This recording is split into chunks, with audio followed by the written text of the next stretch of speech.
Assalamualaikum warahmatullahi wabarakatuh.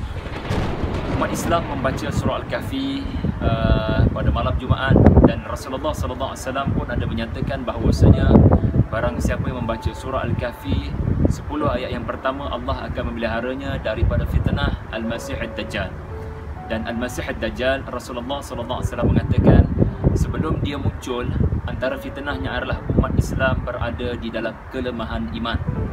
Namun di antara ibrah, pelajaran yang paling penting bila kita mempelajari, memahami dan mengkaji surah Al-Kahfi adalah kepada situasi umat Islam sendiri tidak mengetahui apakah masalah sebenar yang mereka hadapi.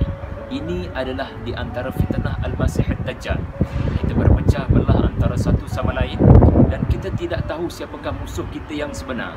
Kita tidak tahu apakah masalah kita yang sebenar, iaitu kelemahan iman yang mesti dibangunkan. Apabila kita melihat asbab nuzul surah Al-Kahfi, ia di antara surah yang mempunyai asbab nuzul yang istimewa. Ia mempunyai asbab nuzul yang mesti diketahui oleh kita umat Islam, kerana asbab nuzul ini akan melukis kepada kita pelajaran daripada kisah yang disampaikan Allah Ta'ala sendiri di dalam surah Al-Kahfi.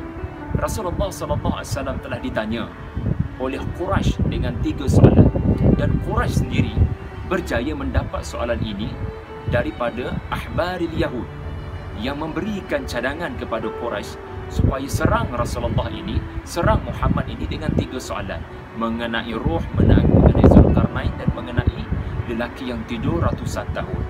Lalu bila Rasulullah diajukan soalan ini oleh Quraisy, maka Rasulullah tidak mampu memberikan jawapan, dan mengambil masa berbelas hari barulah Rasulullah mampu memberikan jawapan. Dan turunlah surah Al-Kahfi sebagai jawapan kepada Quraisy ini.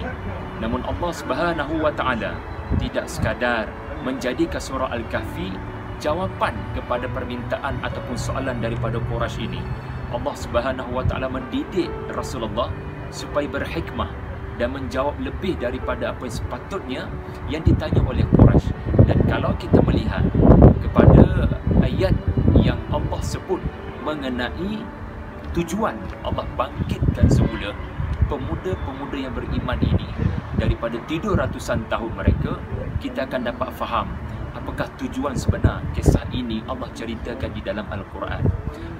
Thumma ba'athnahum lina'lama ayyul hisbaini ahsa lima labithu amada.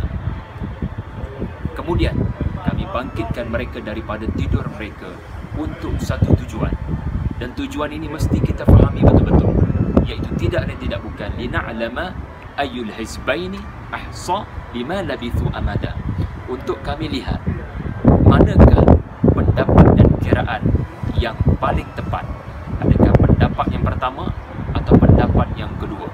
Dan kalau kita mengamati surah Al-Kahfi, bila kedua-duanya bangun daripada lena mereka, akan ada 2 pendapat muncul. Yang pertama yang mengatakan bahawasanya kita tidur satu hari atau separuh hari.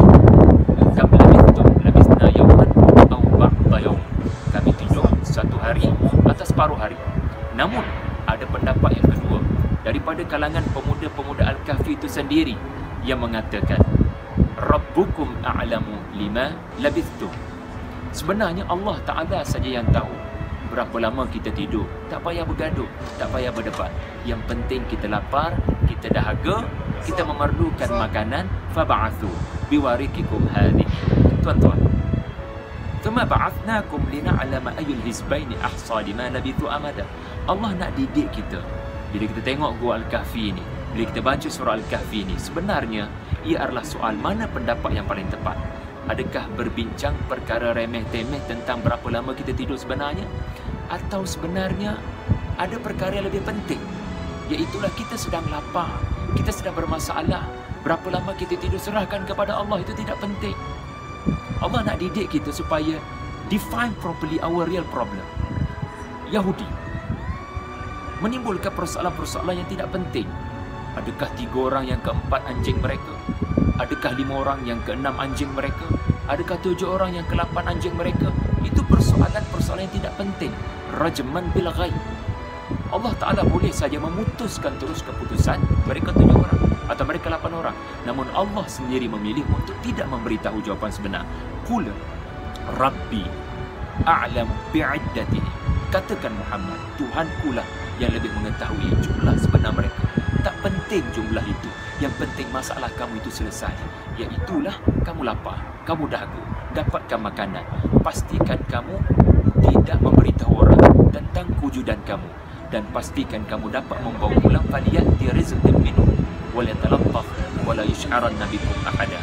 Dan kalau kita lihat dalam surah Al-Kahfi ini pun, permulaan surah Al-Kahfi sendiri 8 ayat yang pertama tidak pun Allah menyentuh kepada cerita Al-Kahfi itu sendiri.